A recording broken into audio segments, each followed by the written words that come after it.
growing up from girl to werewolf. You're about to start experiencing some changes. This is a time when a whole new set of feelings unfolds. Feelings about yourself, boys, raw meat, and your changing body. It's a time of change. One of the changes is a change in the rate of growth. You may find yourself very quickly getting taller. I'm not kidding. You'll grow up to be up to 10 feet tall overnight. Naturally, your weight will increase as well. As long as you maintain a healthy, protein-rich diet and get plenty of exercise, you should be fine. Luckily, you can take care of both of these needs at the same time by chasing your prey through the woods under the full moon. You may start discovering hair in unexpected places. Your legs, underarms, upper lip, your entire body, really. It's nothing to be embarrassed about. It's a completely natural part of the maturation process. And most importantly, of course, you'll gain a far greater awareness of the cycles. That is, the lunar cycles. It's all part of growing up into a mature adult werewolf. Just make sure to check your calendar so you know when to stay away from particularly delicious-looking loved ones. Many young girls will feel self-conscious about all of these changes occurring. Just remember that they are all completely normal. And if anyone feels they have the right to bully you or make you feel different, remember, you're a werewolf now. You can pounce in the night, rend their flesh with your mighty claws, and show them how different you really are.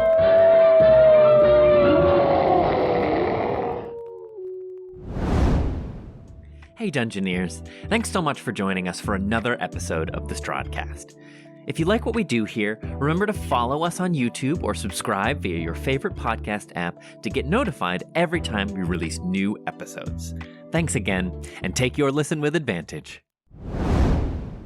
When last we left our heroes, after making it clear that the werewolves were not on Strahd's team anymore, Winnie turned control of the pack back over to Emil and Zuleika. They made vows of alliance to come to our heroes' aid when the time comes to fight Strahd, then made their way back to the mountains. Beleaguered from the harrowing battle, our heroes made camp with the Berserkers and indulged in a rare night of frivolity and celebration. Late into the night, Winnie confided in Kaz that though she wasn't exactly sure what day it was now that they were in Barovia, she thought it might be close to her birthday. Kaz seized upon the opportunity to bring Winnie on her Ka-Tuk, a half-orcish coming-of-age ceremony. Kaz dispensed some buzzing wisdom, and when the pair stumbled upon a boar, Winnie scored a critical hit with her slingshot to fell the beast and bring a meal back for the whole camp to enjoy. A new dawn brings new possibilities. Where will our heroes venture next?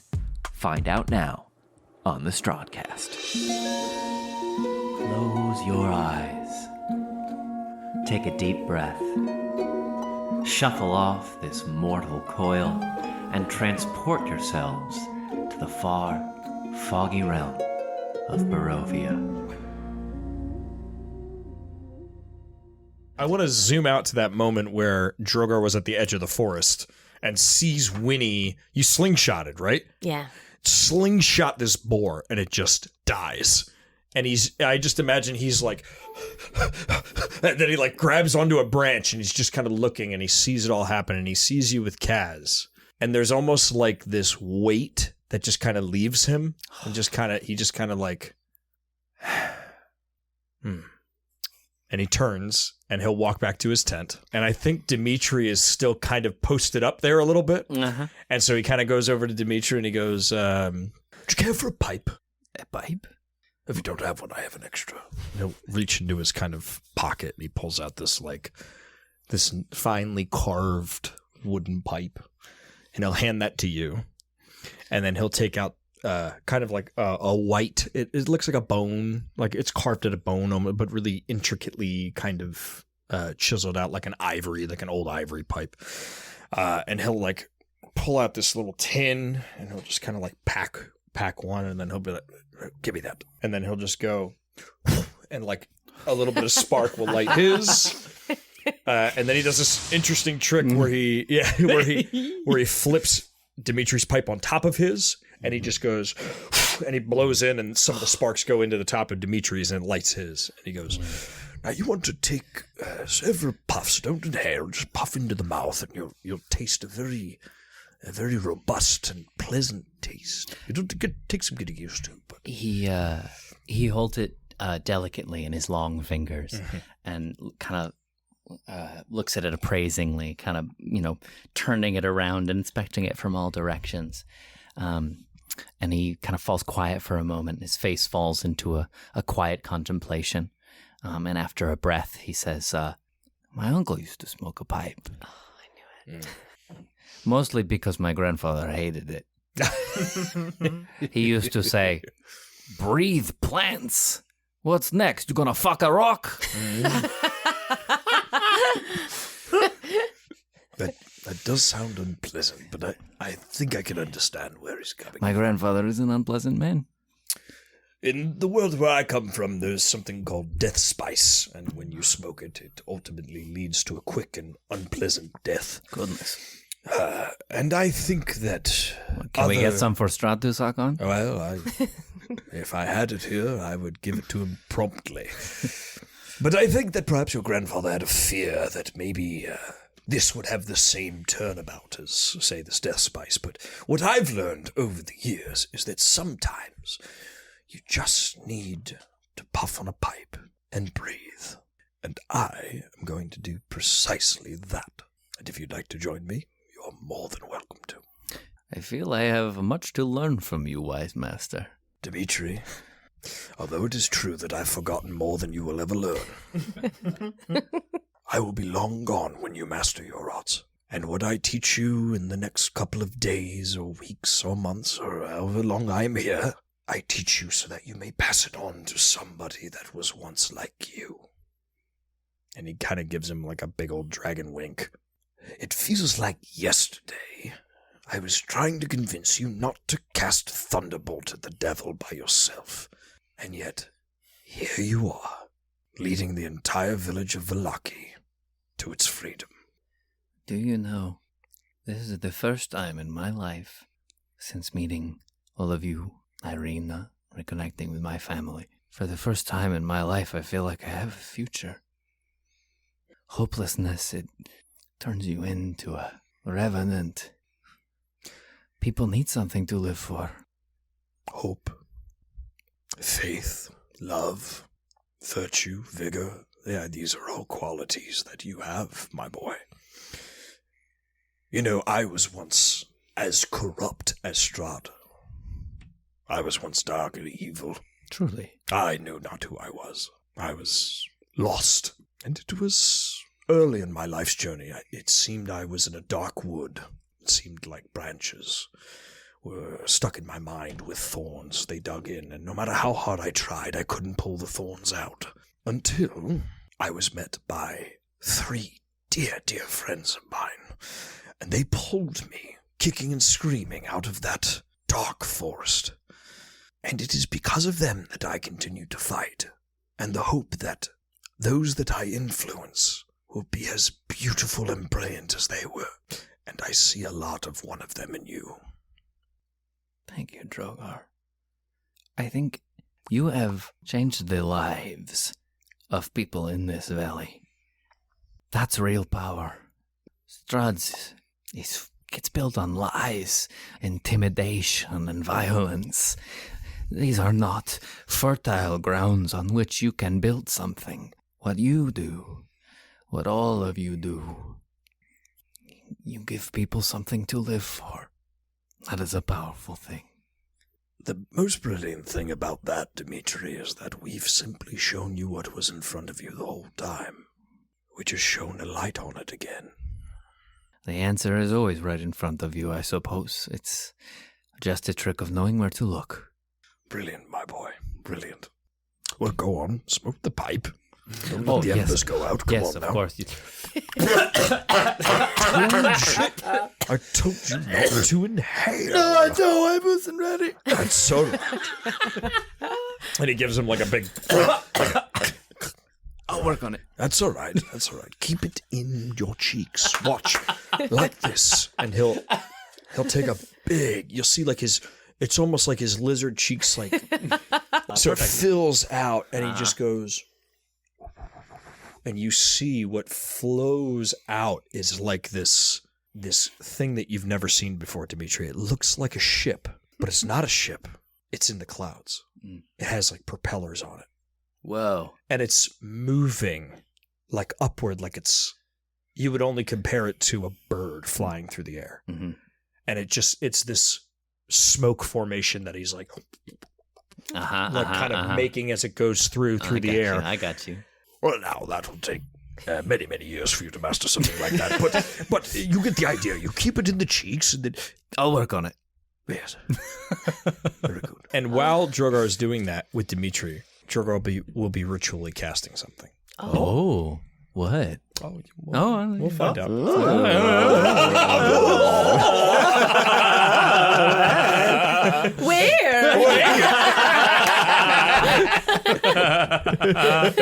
You don't have to tell me what it is. Just tell me the angle. I love that. Grand. Anyway, Grand. We did have a boar carcass to deal with. What do you want to do with that boar carcass, Cass? Well, so Winnie one-shotted that motherfucker. Sure did. Jesus. Yeah, we cut back to the forest. You know, when we would do Khatuk in my tribe, usually the hunt would have been your first kill, but I know that that's not true. Oof. But there is something very important that we have to do, because this was not an enemy. This boar, this is a gift. And I really was not expecting to find a boar. No, that's crazy. I kind of think it's a sign. Yeah. I think the land is just as ready to be rid of Strahd as we all are, and gave this to us. So even if this were out in the desert, the next thing I would do, because again, this is not an enemy. Mm-hmm. This was a noble creature that just gave its life for us. We have to thank this creature. Yeah. Okay. Here, do as I do. Okay. So, Kaz will walk over and just like, and this part's also really important because you rode the bees just now, and it's very important to be able to do that, and it's also very important to be able to let the bees know when it's over. Say later, bees. Say later, bees. I'll ride you again another time. love it. I'll call you back when I need you, but I'm the one in control. Yeah, I'll let you know, bees. I'll let you know. So this always helps me. And so she'll go and she'll do like her sort of standard meditation where she kneels down and she has like her open palms, except this time it's not just about calming herself down. It's about like giving deference to this creature. You know, I imagine she probably has some orcish prayers that she says, but she'll say them in common, and they're all something to the effect of like, we thank this creature for giving its life that we may eat and live. It'll probably be something like that. It's like kind of very short and repetitive, almost like Karg, you know. Mm-hmm. Simple to the point. Yeah, exactly. Which is just let's not waste time. Yeah. If that's not Kaz in a nutshell, simple to the I know, point, that's like, great. I don't know what That's is. really great. Yeah, and like also very honest and true. Like, yeah, thank you, and now we move on. Exactly. Mm-hmm. If the purpose of giving was to carry us on. Yep. Let's carry on. I love that. So yeah, she'll take a couple moments and sort of like guide Winnie, like a guided meditation almost. Yeah. In that. I'm not as straightforward and to the point as Kaz is. No, that's great too. So, That's great too. While you do this meditation, I'll heave the boar's head into my lap also while I meditate. It is very, very like coarse fur, and in fact, like running your hand along its kind of like prickly hairs, it reminds you of this. Stop me if this is incongruous, but maybe there was like a rug that you hated in your childhood home because it was so coarse. Mm-hmm. It feels like that. Mm-hmm. But remembering a thing that you hated about a place you loved, it's a nice moment. Yeah, I'll heave it up. It's got tusks. Yeah. by the tusks, and I'll hold it in my lap while I listen to Kaz meditate. And I'll repeat after Kaz. I'll repeat all of that. And then in the Halfling Happy Birthday song, one of the main, kind of the translation of the Happy Birthday song, one of the first lines is, "Congratulations, welcome to the world. The sun is brighter for having known you." And so I'll tell the boar, like, the sun is brighter for having known you. You will feed the bodies that will fight to bring the sun back. That's all right. It's your kill. You can carry it back. Wait! I'm kidding. I'm kidding. That thing is double your size. I'll carry it. I can help. No, I can't. Winnie's just underneath Kaz, holding the feet up. I'm doing my signature move. I move your leg. So yeah, it's getting into the sort of smaller hours of the morning. Maybe even a hint of gray starts to arise over the mountaintops. And as you make your way back to the camp, the Berserker camp never really stops.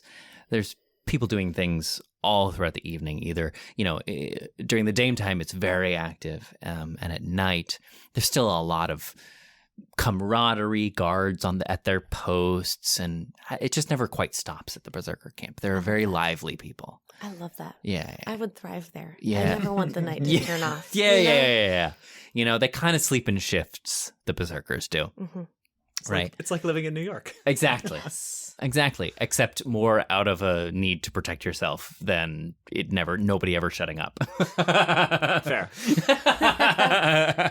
But yeah. So as you get back, Olaf is maybe putting a finale on these sort of funeral proceedings for the bodies gone past, and you see Drogar and Dimitri puffing upon their pipes. And I think by the time that they return, because they had some time, dragging the body back and talking and stuff, I'm going to say 30 minutes has passed. And I think maybe Dimitri has kind of gone off.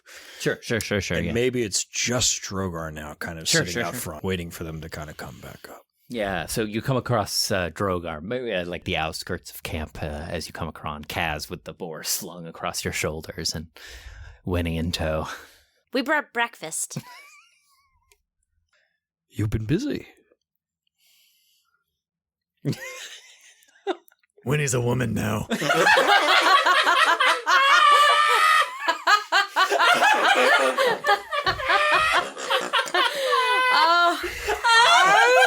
I'm really struggling, you guys. Listen, out in the desert, you grow up fast. Well, yes. In her culture, you are a woman now. This has been my whole thing, with Winnie. Mm-hmm. Well, keep acting. I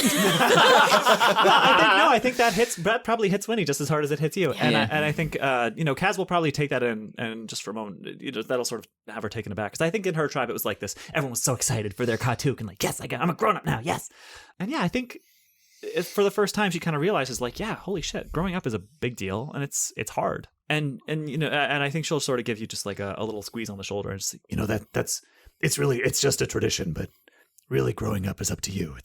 I don't want to force anything on you. It's your decision. Just know that, well, let me put it this way. I trust you as much as I would trust any other grown up in my tribe. Thanks. I love you, little sister. I love you. could I have a moment alone with Winnie? Sure. Don't take too long, though, because I got to show her how to carve this thing. Yeah, I want to learn that, too. Why don't you go learn how to carve? And when you're done, come on back. Well, I'm really tired. We should go to sleep after we do that, right? That's a good idea. All right, well, let's do the first step. Where are we sleeping? You look about the camp, a lot of people seem to be just kind of passed out wherever they passed out.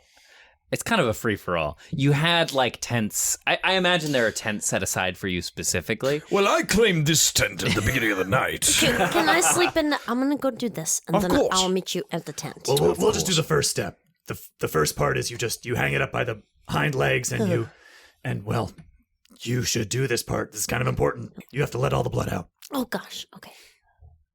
You and I can do what we need to do in the morning. I just want to. We're just going to do this first part. Yes. We'll do the rest in the morning. Yes. But it's important to get Something tells me as soon as you begin, Winnie, You're going to like it. Okay, maybe you will, maybe you won't. Listen, the point is, it's late. We're all tired. I want you to do it, though. The first step has to be done now, which is the bloodletting.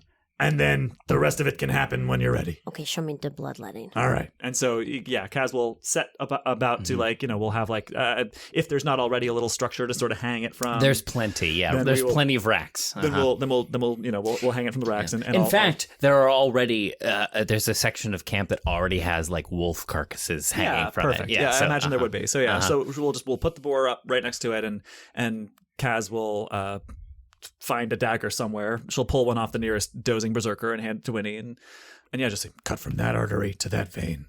One smooth motion. And just she'll put like something underneath it to catch the blood, because like that's something you have to do. I am not meta knowledge here. I don't hunt. No, I think you're right though. But you have to do it. This should come as no surprise to anyone that I do not hunt. However, I do know from like the internet or some shit that when you do kill something, like the blood gets tainted real quick. Congeals. Yep. Yeah. So you got to get it out of the animal as soon as you can. So yeah, like this part we got to do right away. Do we save the blood for anything? Do you use it for anything? Probably. Oh, hi, that's good stuff. And as you're moving over and sort of setting up this apparatus to bleed the boar, Zarya comes over in her cups. The blood's the best part. You can do so many things with it. What? Well, it's blood. Do whatever you want. What do you do with that? Blood sausage. Aye. Blood pudding. Aye. It makes for good body paint, too. Oh, yeah? Blood soup! You hear from like I don't know. There's 101 uses for blood. You've just got to be inventive. But wait, where did you come across this creature, a boar? Winnie here. You found this creature. That is her kill. I admit I'm a mite surprised. That makes sense. But not for the reasons you might think. You, I fully believe, could annihilate any creature within this valley. What's surprising to me is that the boar itself, we haven't seen one in these lands for nigh on 10 years. A good sign, I think. I think so too. We certainly haven't seen anything aside from wolves since we got here. I think the land is as ready to be free as the rest of us. I reckon if the land had a boot, it'd put it up Strahd's ass.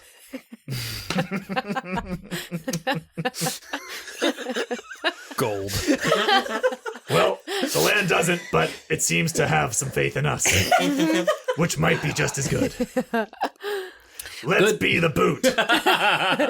Be the Nature's boot. Oh, but it has been a long day. Oh, I'm a little. And she falls forward and just like collapses on the ground. One of the tents next to her falls down. Yeah. I think she's got the right idea. We can take care of the rest of this, the skins and the meat and everything tomorrow, but I'm feeling awfully tired myself. We've had a big day. Yeah. We've had a big couple of days. Let's go to bed. Yeah. Thank you. You're welcome. All right. Anything else for the evening? Or are we all tucking in? I'm going to go to Drogar's tent and curl up. Oh, in the crook of the arm. Mm-hmm. Yeah, you come to the tent and you see Drogar's kind of puffing on the embers of his pipe, and he goes, Go on, I patted some of the pelts in a corner for you. You can get all nice and snug. I'm just, and he kind of looks behind him, and behind him there's this little, that Winnie can't see, there's a little circular kind of ritualistic circle that he's drawn. Okay. With like components for this spell that he's casting, and he's like, I'm just about done here. What are you doing? Well, you're going to have to get a good night's sleep so that you can experience it tomorrow. Okay. Kaz isn't the only one that knows how to teach somebody how to come of age. Now go on. Well, okay, but can you tell me a bedtime story first? What? Well, of course, yes.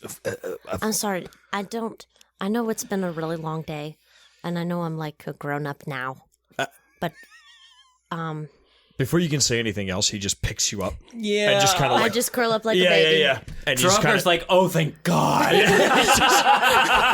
really though. And Drogar just kind of puts you in the crook and goes, Well, once upon a time. I close my eyes. there was a great king of storms, a giant of a creature. 15 stories he stood. And when he walked, the world shook. And he was known as the Storm King throughout the land. And many feared him, and many seeked to usurp him. And one day, he went to a small, small village of a small people. I come from a small village of small people. I know. And in that small village, he almost stepped, but he stopped, and he moved his foot, and he leaned down. And he had to whisper, because his voice was so loud, it would have knocked the houses down. And he whispered, and he said, "Young people, what is it like to be so small?" And one of the elders came out and said, "Great giant of the clouds, it is, I would imagine, small to you, but it is wonderful to us. We sow the fields, and we grab water, and we raise our kin, and we raise the poultry, and the cows, and the pigs, and I wish you were small so that you could join us and enjoy it." And the Storm King's heart shrunk a little bit that day, because he knew that he would never experience something so quaint, being so large and so magnificent. But the best part of the story is that he went back to his court, and he told them, as they fought over land and wars and chivalric duties, and he said, "You know, I visited a very, very small people today, and they taught me something. And no matter how big you are, how small you are, you can always find happiness in the simplest of things." And he taught his court how to sow giant crops, and how to raise giant cows and giant pigs, but it just goes to show, little one, that even the smallest of people can teach the greatest of kings. Winnie? Mm-hmm. I'm awake. Yes. Well, let's get you to bed. And I think Drogar will, gently kind of take her over to, the pelts and kind of put her down and, wrap the pelt over her. And he'll kind of, go out to the tent and, kind of shimmies out and just goes, "Good night." I love you. I love you too, little one. Sleep well. And he kind of closes it. And he walks over to the little circle that he had behind him, and he puts a hand on it. The circle just evaporates, like the spell is cast. And he looks up to the sky, and he really looks. And he's really looking for a star. Give me a perception check. It's a 25. 25, you say. What are you looking for, Drogar? Just a twinkle. Mm-hmm. Just a sign. Drogar does a lot on whims, Mm-hmm. Okay, but great. every now and then he's been taught by his god, the light, that you always want to make sure that the North Star is still apparent, that you're still on the right path. And I think he's always done that throughout his 528 years. He's always looking for yeah, that's it. Keep warmer, right? And so I think right now he's cast the spell, and he's like, Is today going to be the day? Is this the right time to do this? So he's looking for the star. Anything. That's great. You stare up at the sky, and as you do so, it's the wee hours of the morning, almost the end of night. But night never really ends in Barovia.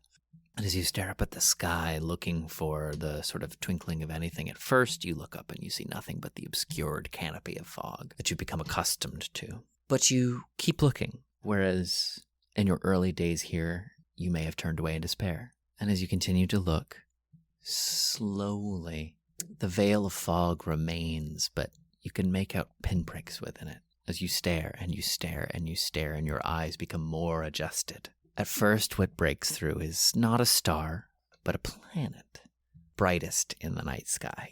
And as you focus upon it, this singular pinpoint that barely breathes through the curtain of fog, more come into view. And you realize, Drogar, they're all still there. There might be a lot in front of them, but you can't stop them from being there. And you only get whispers of them, but you can't stop them from being there. And so I think we like zoom in and we see his eye, and he's like really squinting, and then it goes, and it widens, and we see that planet, and then the fog goes right in front of it again, and it's like, all right, you keep testing me. Tomorrow it is. And then he'll just kind of he'll go back into the tent, and he'll kind of do like the, like the wraparound thing, like the kind of that dogs do, like wolves do. Yeah, so he'll do that kind of around Winnie and just kind of like her in a little circle, and then all you hear is like the little snores of Winnie and Drogar. Yeah. Anything else for the evening? I saw. Yeah. Tyler wanted something. Yes. We can also rewind in time, Tyler, if that's a little bit. Just a hair. Yeah. So no, just, I'm all about it. That was beautiful. Oh my god, I'm crying. That was Carry on. phenomenal. So just like as Olaf and the Berserkers and anyone else who wanted to be part of that, the funeral rites. Yeah. Okay. Great. So as that finished up, I think like Olaf and the other Berserkers kind of start making their way back to camp, and he's like, "Come, lads. I think we earned ourselves a drink." And I think you three, Kaz, Winnie, and Drogar, you would notice the Berserkers in camp are very deferential to Olaf. Like, I think it is clear by everyone's behavior that Olaf carries a lot of weight, Huh. Carry on. Yeah, so then I think the Berserkers that saw the brunt, like the main of the fight before, because I feel like there was a lot of fighting that happened, and then it kind of paused for the Vukral. Mm-hmm. And then like shit kind of settled. So I think like all the Berserkers that took part in the main part of the fighting kind of like have their drinks. And then like the ones Berserkers have not stopped being at war for about 400 years. So yeah, It's 5 o'clock everywhere. yeah, I yeah. imagine that like that even before the Vukral was initiated, the wolves, the scouts that were on the outskirts were fucking up wolves and fighting each other. I think, yeah. I think that. Yeah. So the way I see it is like all those people that were fighting kind of come to the center, and they have their time to drink and celebrate the victory. Whereas then like the reserves kind of then go out to the outskirts and set the perimeter. I think at one point it kind of settles, and everyone starts looking towards Olaf. And drink in his hand, he kind of like, you can see everyone's waiting for him to say something. And it just goes, "To the heroes afar, and the one who gave his life for us, Artemis Silverbow. A glorious death it was, should we all be so lucky. And to Sangzor, who saw us through the battles. His horns thicker than armor, his hooves sharper than steel. And to the peace that Dervo will bring, and we will see one day. May her roots grow deep, and we eat of her sweet fruit." And with that, he drains his mug. Rest, lads. The fight has just begun. You better work. You better work.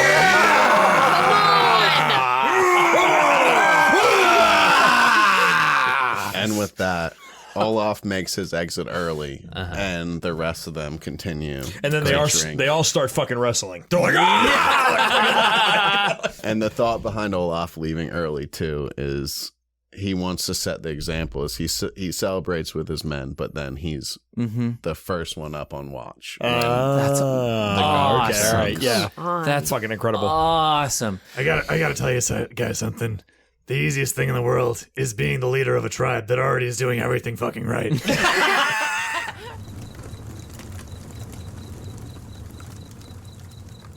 You pass into that distant realm we visit when we dream. Again, you see the temple built into the peak of the mountain's spire. Strahd stands before it. He marches his way to the cavernous arched entryway of doors, huge stone slabs. He casts his arms forward, digging his clawed fingers into the very stone of the temple, rending it open. Beyond the massive doors, a causeway that runs deep into the mountain's heart. He stands for a moment, cloak fluttering in the blizzard winds, ravaging the mountainside. You want to fight monsters? He says to himself, I'll show you monsters. and you awake. You awaken to a drizzly day. Did this feel like a flashback? Did this feel like it fit into the canon of reading L'Amore Nabarovia? Right. Wonderful. Give me an insight check. Come on, Oh, baby. shit. Guidance. Oh, let's I'm see. just kidding. Insight. Is that... Can I give you some type of I roll don't know too? how to 'Cause do. I can't do guidance. I had the same dream, but I never witnessed that book. Is that Yes. correct? Oh Correct. shit! Oh, You fuck. did? Correct. Oh my god. Shit, Is wait. that Correct. okay? So I don't even think I have a thought like Kaz. I think I just wake up, freak the fuck out. Yeah, yeah. I'm just like I shoot up like Shit. like drenched in sweat. Like, and I look at the sun. I'm like, fuck, I'm late for my watch. So I'm like, Oh shit. Oh my Fuck. god. That's so good. and I just like real quick, hurry up, like get dressed, like get my shit on, and I'm just like out of sorts for the day, just like drenched in sweat, like fucking like brush my hair back and just like fucking stumble out of my tent and like get This to my is watch. new like for fucking- you, Fuck Olaf. off, Tyler. This is new great for you. shit. Yeah. The value add that that Olaf brings to this story is just so fucking Yeah, immense. yeah. All right, Uh, give me an insight check, Cass. 12 on the die for a 13. It's different. It's different. Okay. It's not that when you Old. were in the memory, you remember the strange way that voices traveled, how they kind of took time across space to reach you, and Yeah. you did not experience that Oh boy. in this vision. Drogar will remember he wakes up and his aged brain thinks through the dream. And he comes to the realization when we were in the book, he didn't have clawed fingers. He didn't have his powers yet. He was still human. He has his powers now, and this is more present than it is God. anything. Yeah. Oh, no. Yeah, very feels- good, very good. It feels it feels very present to Kaz. Kaz, I think like Kaz starts like clawing at herself. She's like she has seen the rock that came out of Kirill's head. She's like searching herself. She's like, is there something on me? I know you, Pasha's eye. I think about Pasha. Winnie wakes up thinking about Pasha.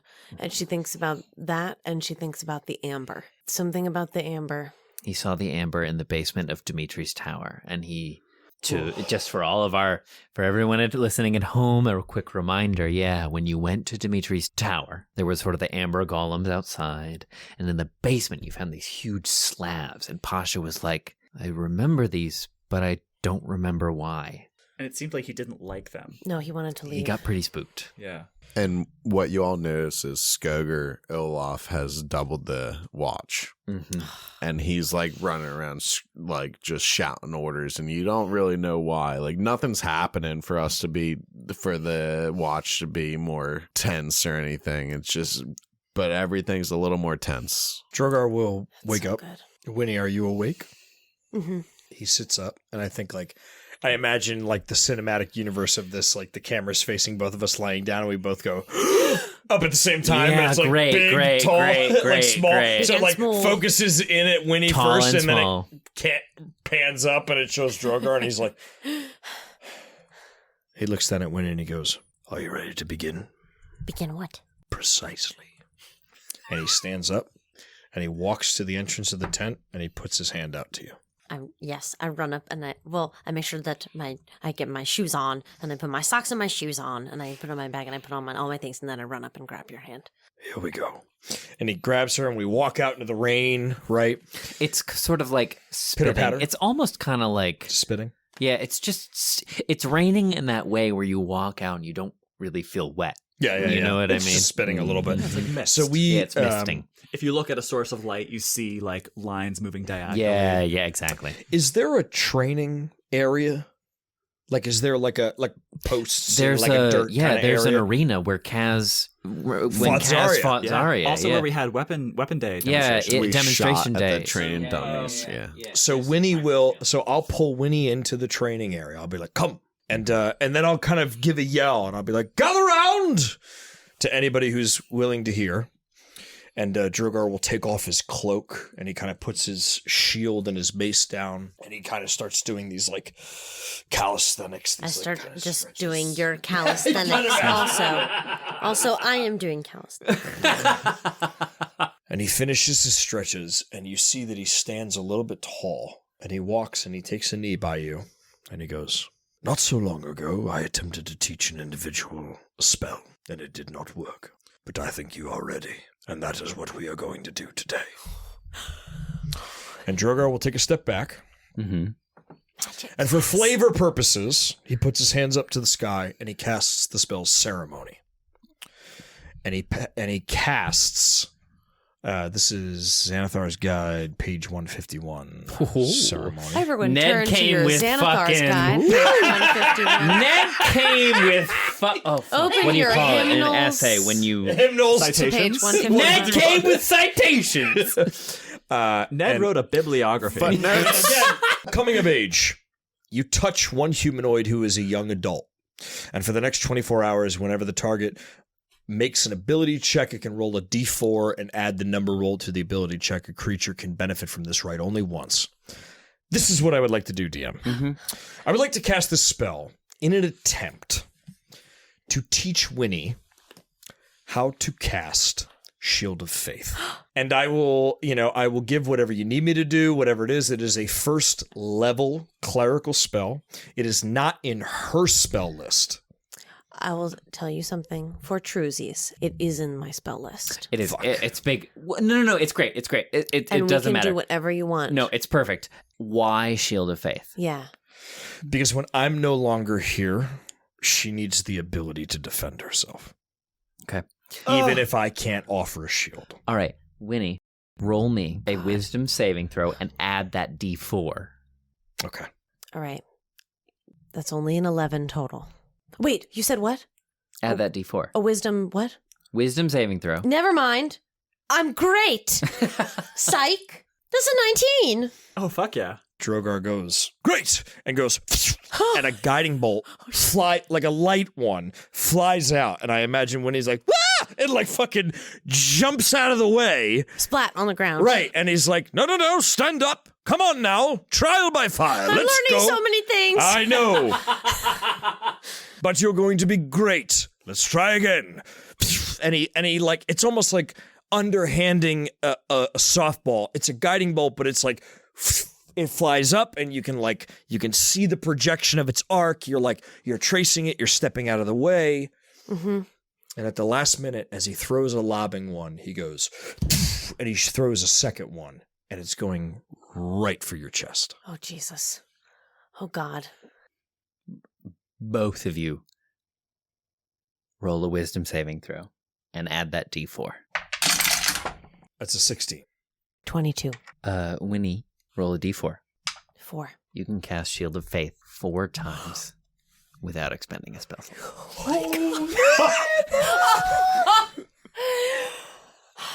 So this guiding bolt goes out at the last minute. And Winnie, what happens? The one's coming up over your head, and the other one is coming straight at you, and it's much faster. I think I am tired of learning things. Yeah. Winnie said to you early on, I don't want to learn anything right now. Yep. When she is really stressed out, she just gets overloaded. And in that moment, so much of Winnie's magic has come from the air and the dust. And in that moment, as you send a guiding bolt over, without even quite knowing why, she reaches down and grabs a handful of earth and throws it up into the air. And it mixes with the water. And for a second, not like an ethereal shield, but like a clay. Yeah.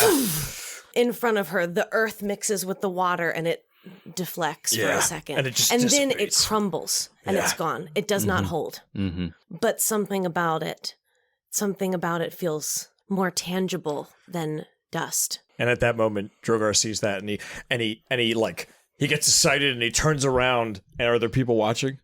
Yeah, the Berserkers are Did you see that? Did you see that? Very good, Winnie. Was that good? That was incredible. Very good. Okay. Do it one more time. All right. One more time. Are you ready? Okay. Here we go! And he throws another guiding bolt at you. Do I need to roll something in order to do it? What do you want? I think if I'm going to get it 4 times without expending a spell slot, I should have to roll for it 4 times. Okay. And maybe get hit with a guiding bolt a couple times. All right, fair enough. Yeah. Give it a roll. Okay, give me a wisdom save. So yeah. I've Great, done it great. successfully once. Once, yeah. I've rolled. Okay. Okay. So I'm going to try and do it again. Do it again. Let's call it that. I yeah. take a couple of steps back. Yep. I look around. I like stamp my feet down in the earth a couple of times. I shake my hair back and I slick it back with rain. Yeah. And the berserkers are like, yeah! With a D4? Or not? Yeah, because Drogar casts guidance on you. If we're playing fast and loose. I just want to roll for my success, my exactly. dexterity. So do at another wisdom saving throw. it. Okay. It's a 22 again. Okay. This is great. This is great. Okay. So now 2 times without expending a spell slot. Okay. Carry on. Got it. Okay. So yeah. So he throws it again, and it's like, Yeah. it's like in a cylinder. It's like This coming time- towards you. I take a runner stance down Yeah. on the ground and again. Yeah. And you chuck it, and I take a run at you and scrape my nails through the ground, chuck it up in front of me. Yeah. This hard, it almost looks like rock. And it and still, when it shatters, clay goes everywhere, and I have clay is pinging off of me. It's not perfect. That's But, great. yeah. Okay. This gearing up for another one. Dimitri and Irina and many of are sort of now starting to kind of gather around. Yeah, I think too, Olaf was about to go to bed, and then This is the morning now. We were up all night, though. Oh yeah, no. Carry on. Yeah, so Carry on. Yeah, so it was the battle kind of finished up. He's like, he had his drinking, and Yeah, he was yeah, yeah. all right. He's you about to guys- tuck in. Yeah, you all That's carry great, on. great, I'm great, tucking, and then all of a sudden he hears this, and he's like, "What the fuck?" And he already had his moment with Winnie when he was like, Yeah. "You wear that mask, yeah. but leave it in the mask." And then he comes out and he's like, "What the fuck's going on?" And he doesn't know Winnie other than that. And then he sees this and he's like, "Oh shit!" right. Him and Danica and everyone's everyone watching there now. Okay. And so All right, let's go for 3. Drogar takes off his kind of shawl now, so it's just bare scales, right? And he's just like, right, now, harness the light. You know it's coming this time, and it's not a surprise. And he takes a step back, and he focuses his energy. It's a big one. Okay. So he's channeling a second level guiding bolt. It's big now, I'm- right? Yeah, right, exactly. Come here!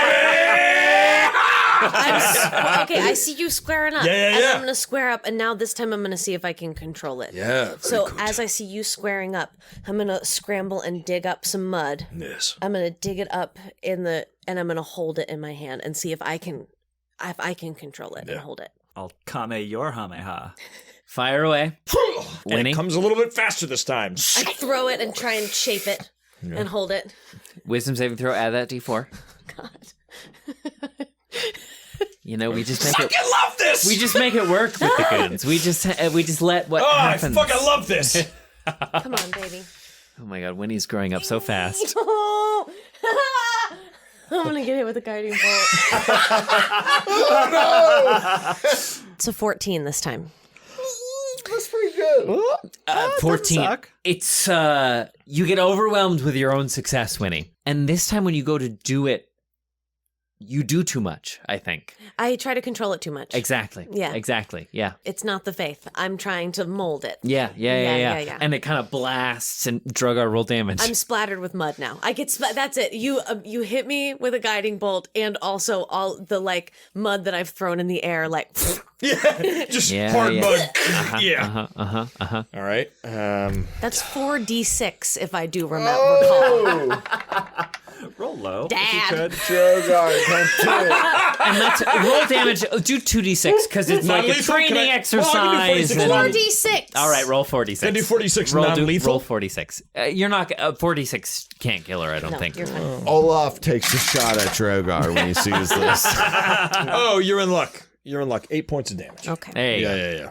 Real low. Yeah, so that one blasts her back. So still at 2 times without expending a spell slot. Okay. And he kind of like, and Drogar like kind of looks down, like he's like, all right. And he's thinking to himself, like we hear in his head, he's like, "Are you being too hard on her? You've just taught her the spell, and you're throwing a second. No. She must learn. When you're gone, there's no certainty. She must learn the spell. Right, Winnie. Yes! Are you all right? I'm great! You have a little. I know! You have a little something that. Smeared all over my face. All right. Smudge my hair back. And I kind of make eye contact with Irina. For a moment, she kind of squelches up her face like, is this really necessary? In the biz, we like to say she balled her face up. She balled her face. And she looks over at Winnie, gearing up again, splattered in mud, determination. Shoulders hunched, like head down, like.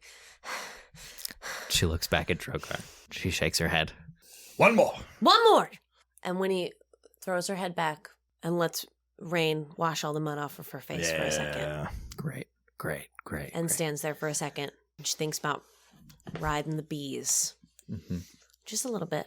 You know, she's not trying to do damage. She's trying to prevent damage. But she's trying to harness the power. And she lets it wash over her for a second.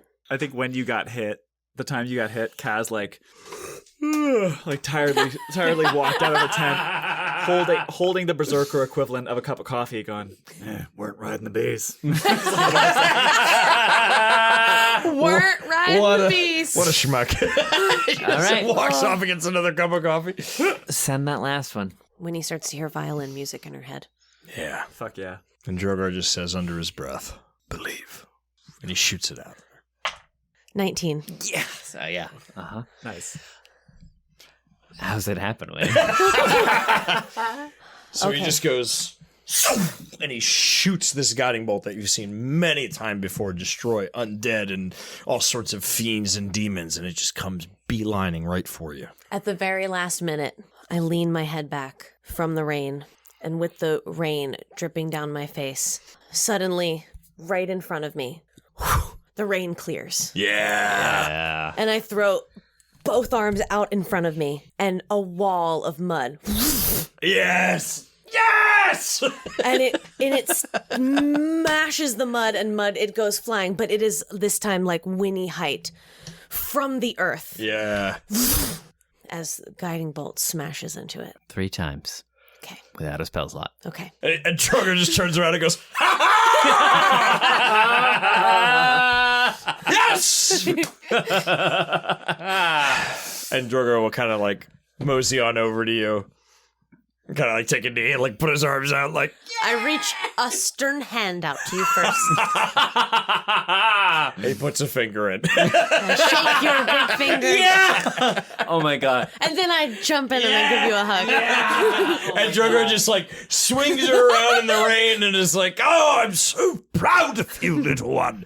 I knew you could do it. I knew you had it in you. I've known you had it in you all along. You are incredible. Right, let's get you out of the rain. Let's get you into something warm, and let's get you some of that boar for breakfast. Come on now. Go skittering up. I'm beaming. Go to Irina. Go tell her about everything. I'm go, beaming, go. and I scurry up on your shoulder, though, and I sit on your shoulder, and I hug your big head. Oh. And then I just want to walk out of the arena with you. Yes. Well, I suppose that's all right, too. Yes. All right. I think a small percentage of the significance of this moment is a little bit lost on Kaz, because she's like, She's not going to eat it unless she's cut it up. She's got to cut the carcass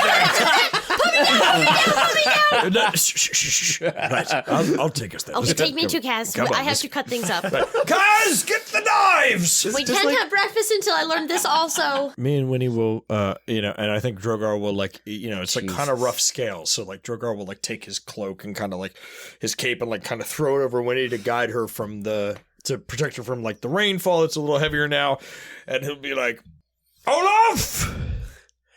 Yeah, and you'll see him like in the crowd, like tiredly, like making his way over to you. Olaf, we're going to need a rather large knife. We have some cutting to do on a boar. I think it's a sharp knife you're looking for, Master Drogar, not a large one.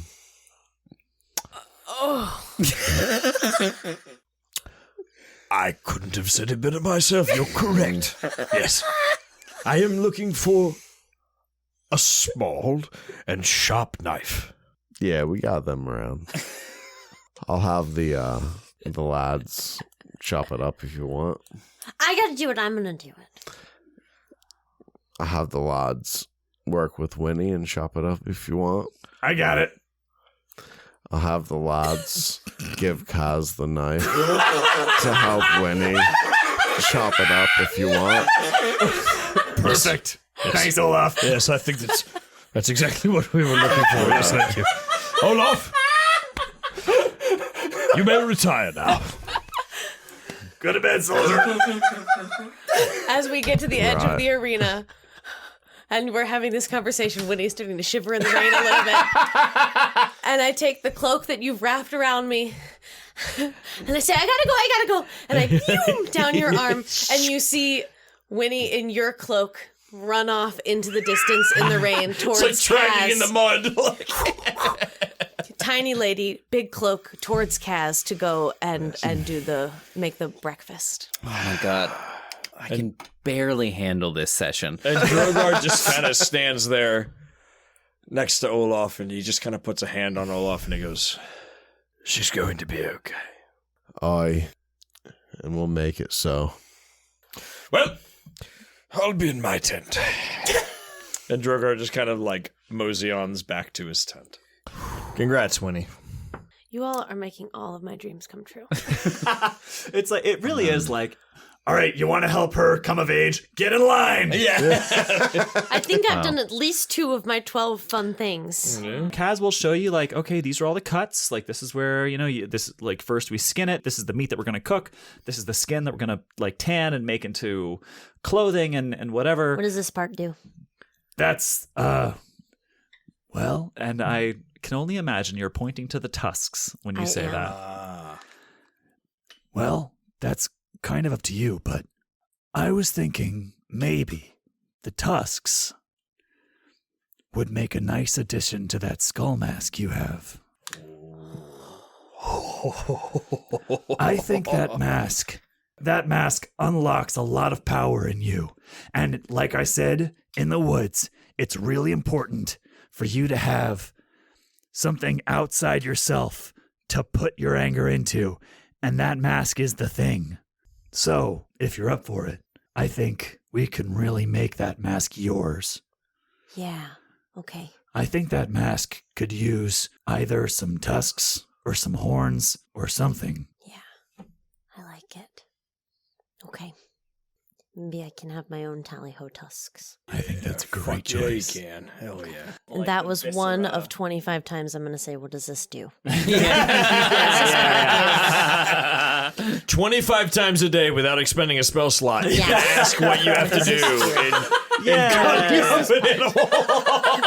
But yeah, so like we take the skin we give to like someone, a berserker who can tan it and like make a cloak for you, and like all of the meat we give to someone who's gonna like make the food, and like We're eating bacon for breakfast today.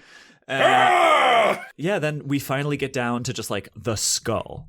And I have this skull in my hands after we've like rended all of the fat and viscera and ligaments and tendons off of it. And I'm sure we can find a way to just separate the tusks from the jaw and figure out a way to just make them into little Winnie Skull Mask tusks. Zarya could probably assist with that also. I'm sure she can. Yeah, attaching the tusks to the mask. Yeah, where do you want them, Winnie? Where do you want like tally-ho tusks, I like think off the tally-ho tusks. off the mouth? Yeah. Okay. That seems so right. Yeah, I think that's pretty reasonable. Tusks are pretty great. Yeah, so you come away with this skull mask that has the boar tusks coming off the like mouth section. Wow. Hold it together, Trevor. Y'all are gonna kill me. That's the plan. So good. We arrive, come the morn, Kaz expertly detailing to Winnie how to properly prepare a boar. And you do so, roast it over a spit, even with the sort of spitting rain coming down, the heat from the fire, roasting and caramelizing the skin of this animal who has given itself to your great effort. Zarya said it before, but many of the berserkers gather around and are sort of awestruck. And you can feel it. It's palpable in the air. The fact that there's a boar on the spit, there probably hasn't been one in centuries. Wow. Centuries have gone by. Generations have gone by without seeing what they're looking at now. I think you two are kind of going about this, Kaz. You kind of are going through this process teaching Winnie, and you almost don't even realize, like, I think at a certain moment, maybe you look up and you see the throng of berserkers around you. And this is notable for them also because you are Kavan, you know, but it is a sign. And I mean, you said it yourself. It's a good sign that the land is ready to be done with Strahd. I think Kaz wants to make that explicitly clear. Mm-hmm. Like she like you said, she's getting really into like the preparation and teaching Winnie and showing her, like, because ultimately she embarked on this to show Winnie how to be an adult, how to like find your own food, how to kill something respectfully, and how to like live off the land. That those are all things that are super important to Kaz and things that were like raised into her. And she's really focused on that. And then she realizes, like, this is rare. This is when we arrived here, we saw measly carrots and wolf meat stew. Yeah. And now here we have a boar that we're preparing for her tribe. A kingly feast. Yeah, and like I think she like takes note of all the eyes on the process and says, "This land can be fertile and fruitful, and it hasn't been for far too long. I went out into the forest last night with Winnie, and the land showed us," as Winnie just casually waves. "Hello, hey, hi, it's me from before." "As the land showed us that it is ready to be that once again. And it gave to us this boar, this beautiful, noble creature that gave to us its life, as if to say, 'Set me free.'" And at that, Olaf like, "Ah!" And all the berserkers like beer and wine spilling all over the place. They're It's just 5 o'clock here. Yeah. This creature, this wealth, was Winnie's kill.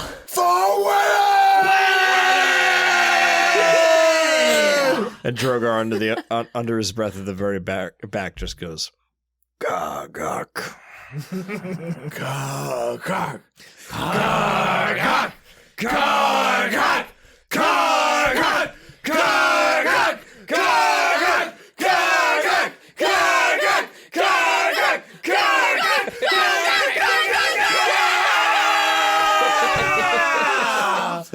Much like me right now, like Kaz is like, she doesn't really know how to take that. Because first of all, you're taking it way out of context. But like just the sentiment of it is really special and really cool. And she'll just like I feel much like I just did just now. Like she doesn't really like, she kind of just watches in awe. She doesn't really participate in the chant, but she just kind of watches. Y'all get it. Yeah. It's for you, Kavan." Winnie just beams up at her. Yeah.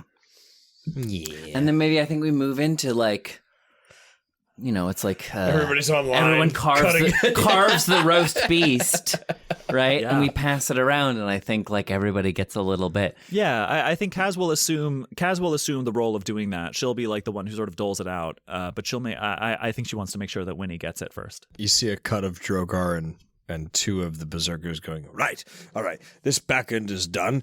I need you to break off that bone. I'm going to make a nice stew. Go ahead, break it off. And you see two berserkers, and they're like, one, Oh two, my god, he's going to make a great stock. So, and With you the have boar like this bones. back end, like the back, like the hip bone and all that. And he's like, right, all right, I need a big steel basin. Go on now, go this is get so right, great. right. This is like bred knowledge. Yeah, This exactly. is in your DNA. Yeah, the Berserker's yeah, DNA. yeah. And Kaz, I think, sees that and trusts it and knows that they will, because it is so deeply ingrained within her. Yeah, and I think, Kaz, you were even struck by how intimately acquainted with that sort of philosophy the Berserkers. Yeah, they probably teach me some things that I didn't even know. I think so. Yeah. I think so. I think so. Every bone, everything.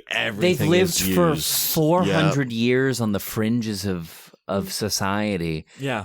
just surviving. Y'all know your way around a pig.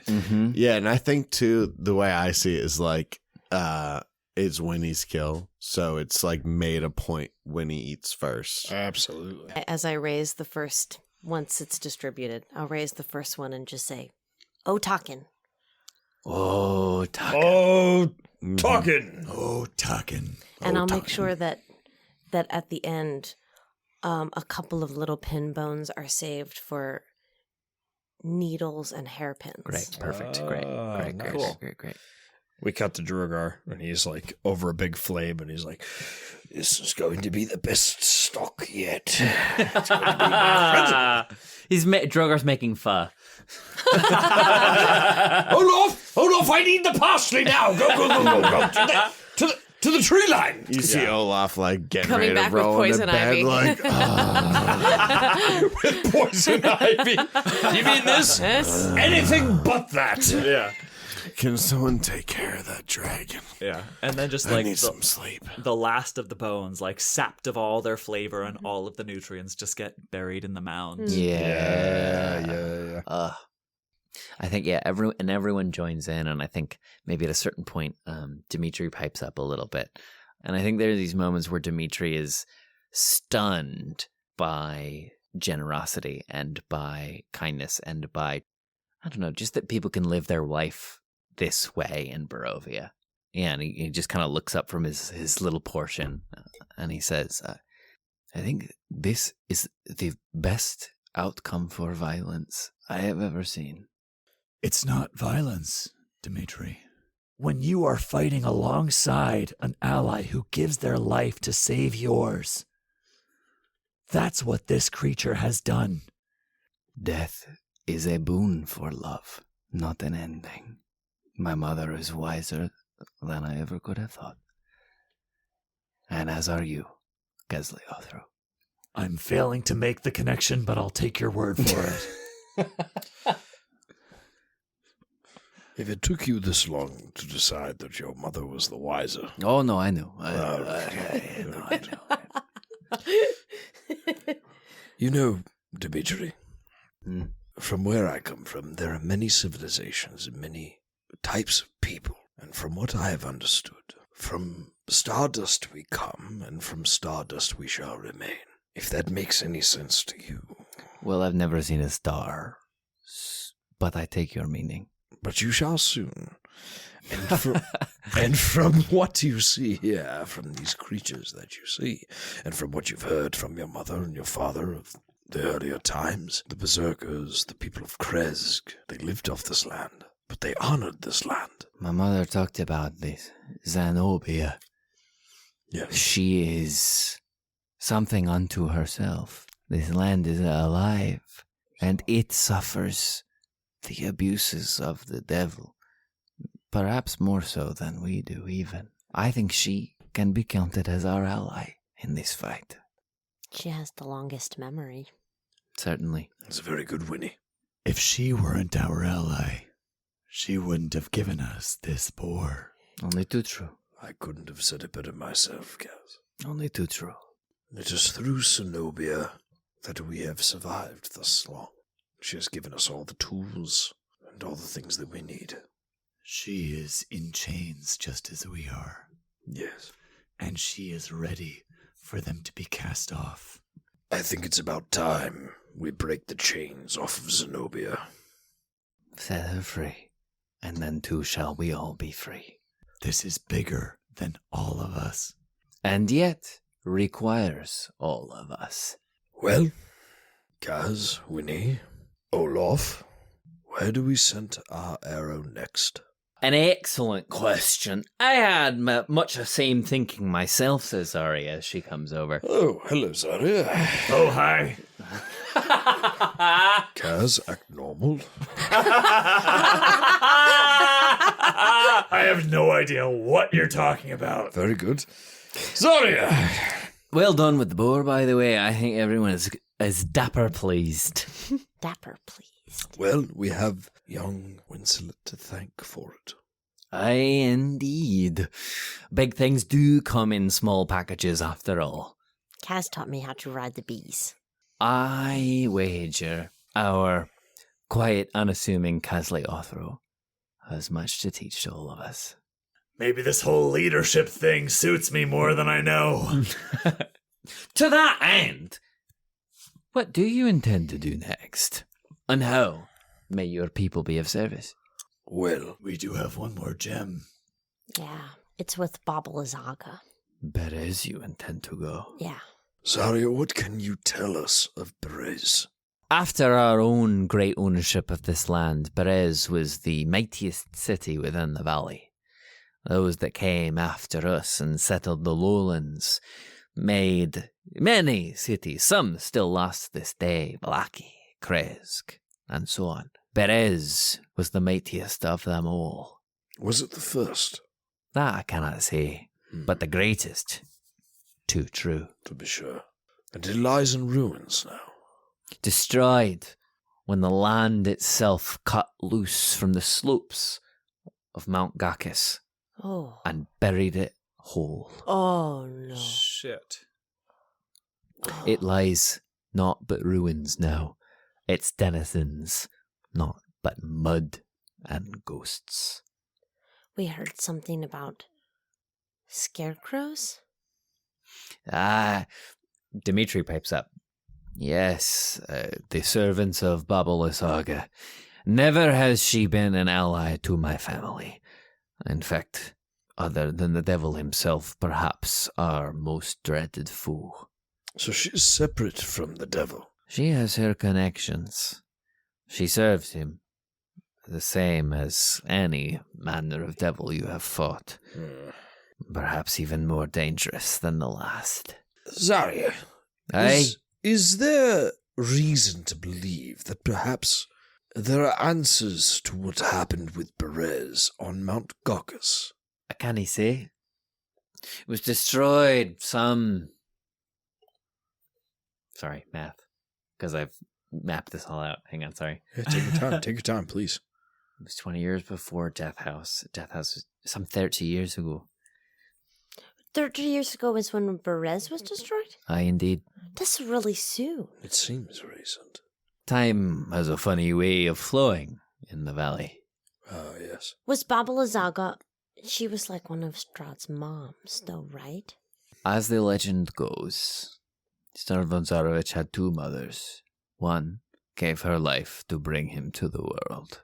The other gave her life to make him powerful. So is she very, very magical? Aye, she has the deep wisdom, both of the land and the spirit. She is not a foe to be tempered with lightly. And that land itself is angry, haunted by revenants, ghosts, and those who would have their revenge on an uncruel fate. I think perhaps we should travel to Mount Gakis. The reason I say this is because perhaps there are clues or things that we can look at that will give us information as to the downfall of Berez. And perhaps it would give us insight and ways to bargain or deal with Babalazaga. I take your point. Gakis has long been abandoned, I believe. Its slopes now lie barren and empty, with naught but the echoes of what once came. If you want answers to Berez, it's in Berez you'll find them. So it's like a landslide or something? So this tale goes, buried alive, Oh no. the city and its people all. Does it seem like somebody did that on purpose? Well, the land does nothing idly. Beyond that, I cannot see. Meta question. Yeah. Mount Gaucus is where we just came from. Halfway up it. Halfway up it. Mhm. Okay. That tower was on Mount Gaucus. Yes. That Yeah. that ramshackle. What was the gem? Where you fought Strahd, Yeah. that was on the slope of Mount Gaucus. What was the gem that we threw in, and what was the violet gem? and what was the slogan? The mountain's The peak. mountain spire. Violet to the mountain spire. I'm wondering if there's. I might be fucking chasing empty threads. Well, but chase them as much as you want. I think Kaz to Zarya, who may know, because she lives within view of said spire or said, wherever. Yeah, I think Kaz will just. We can probably we could see Yester Hill from where we landed. yeah, Mm-hmm. I think we could probably see it from where we are now. Yeah, Yeah. you can. The peak of the mountain sort of disappears into the fog as you gaze. spire is past still it. there. But yeah, you can kind of look up and maybe not right now with the rain coming down, but on as clear as it gets in Barovia, you might even be able to sort of glimpse. I think Kaz's survival instincts and her sense of direction are good enough that she could point in the general direction of where it is and say to Zarya, When we escaped from Strahd's dungeons, that's where we landed. The mountain spire. What can you tell us about that place? It must have been important to him.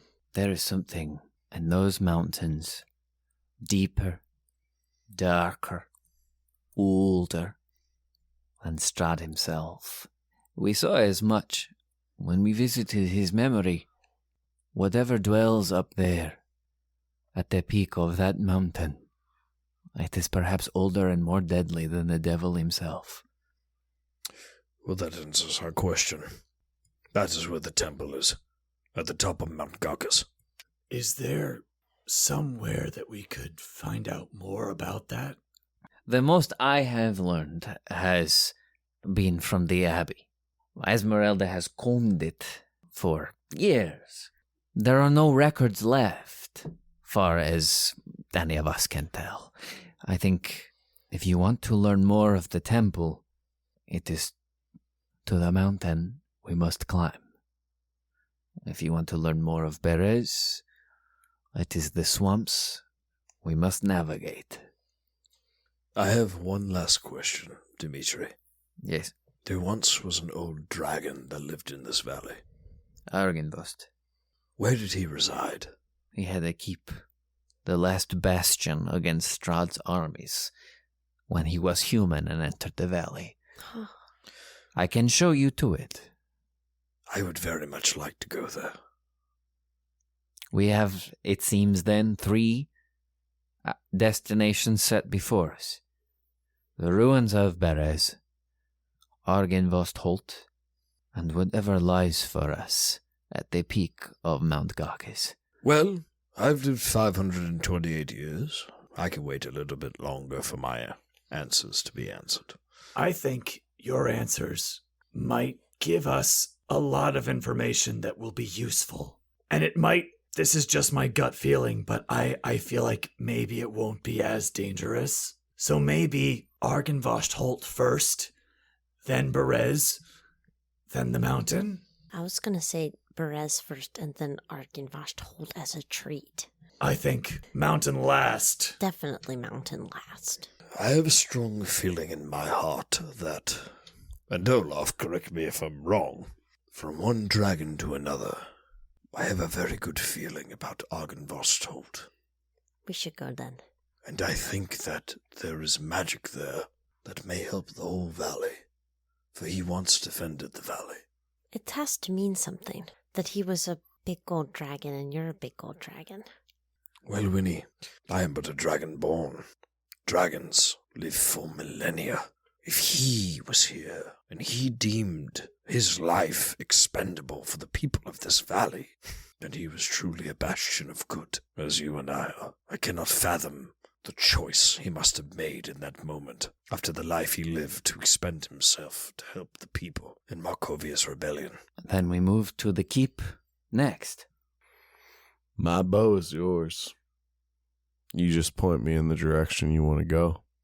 It's good to hear that again, Olaf. Then we're back on the trail. To the keep.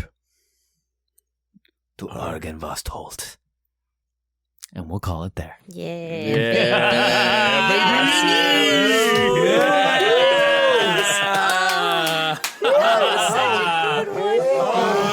I smell that new arc smell. Yeah, here it comes. Here it comes. Strahdcast features Campbell O'Hare as Winnie, Devine-Jones as Kaz, Ned Iannacone as Drogar, Tyler Kanter as Olaf, and me, Trevor William Fayle, as your DM. With this many patrons, I'll be the most powerful warlock in all the lands. Special shout out to our newest patrons, folks like Amy, Eric Ritzel, Lilith, Hallie Ferguson, and Bryony. Welcome to the party. If you're not ready to support us financially, there are still plenty of ways to help us out.